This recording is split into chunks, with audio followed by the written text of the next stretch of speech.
Hello bachcho, let's read the question. The question says, read the following statements and state true or false. A. All the species of Chara are monoecious. B. Chara shows protandrous condition. C. Marchantia is dioecious. D. Specialized male sex organ in Chara is nucleus.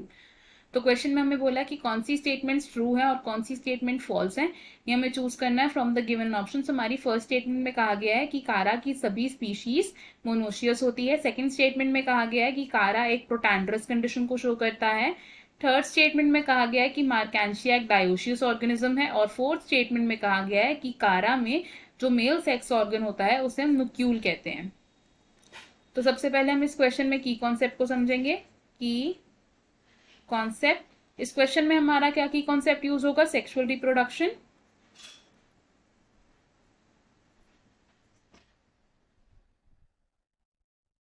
तो sexual reproduction एक ऐसा mode of reproduction है जिसमें gametes की fusion होती है. क्या होता है? फ्यूजन ऑफ गैमीट्स होता है. और गैमीट्स की फ्यूजन से क्या बनता है? फर्टिलाइजेशन के बाद एक जायगोट बनता है जो एक फुली डेवलप्ड इंडिविजुअल में फॉर्म हो जाता है. अब सेक्सुअल रिप्रोडक्शन मोनोशियस ऑर्गेनिजम्स में भी हो सकती है और डायोशियस ऑर्गेनिजम्स में भी हो सकती है. तो मोनोशियस ऑर्गेनिजम्स वो होते हैं जिनमें male and female sex organ एक ही इंडिविजुअल के अंदर प्रेजेंट है, और डायोशियस वो होते हैं जिनमें male and female sex organ अलग अलग इंडिविजुअल्स में प्रेजेंट होता है. मोनोशियस ऑर्गेनिजम्स का एग्जाम्पल क्या हो सकता है? कोकोनट. और डायोशियस ऑर्गेनिज्म का एग्जाम्पल हो सकता है मार्कैंशिया. अब एक ऐसा एल्गे है हमारे पास कारा. इस एल्गे में जो ज्यादातर स्पीशीज हैं वो मोनोशियस है, लेकिन इसकी कुछ स्पीशीज डायोशियस भी हैं. Many species are monoecious but some are dioecious too. अब कारा में जो मोनोशियस कंडीशन होती है उसमें प्रोटैंड्रस कंडीशन शो की जाती है. कौन सी कंडीशन? प्रोटैंड्रस कंडीशन. प्रोटैंड्रस कंडीशन में क्या होता है कि जो मेल सेक्स ऑर्गन होता है यानी कि जो ग्लोब्यूल होता है वो फीमेल सेक्स ऑर्गन से पहले ही मैच्योर हो जाता है. क्या होता है इसमें? मेल सेक्स ऑर्गन जिसका नाम क्या है? Globule matures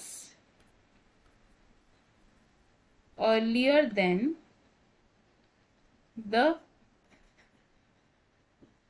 female sex organ. और फीमेल सेक्स ऑर्गन का नाम क्या है? नोक्यूल. अब जब मेल सेक्स ऑर्गन जल्दी मैच्योर हो जाएगा तो वो क्या करेगा? किसी और कारा प्लांट के फीमेल ऑर्गन के साथ फ्यूजन करेगा. ग्लोब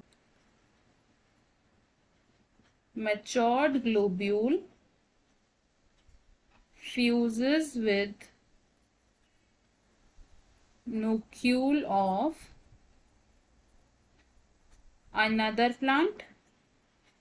और इसे हम क्या कह सकते हैं?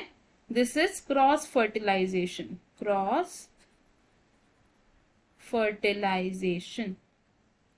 तो अब हमारे पास जो 4 स्टेटमेंट्स थी उन 4 स्टेटमेंट्स में से कौन कौन सी स्टेटमेंट ट्रू थी ये देखते हैं.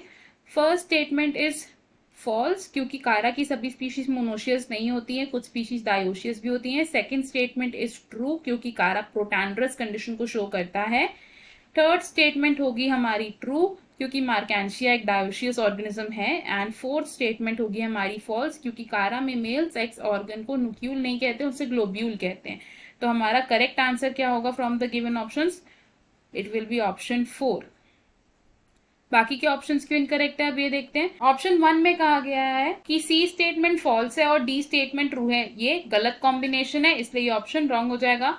ऑप्शन 2 सेज ए स्टेटमेंट ट्रू है, बी स्टेटमेंट फॉल्स है और सी स्टेटमेंट फॉल्स है एंड डी स्टेटमेंट ट्रू है.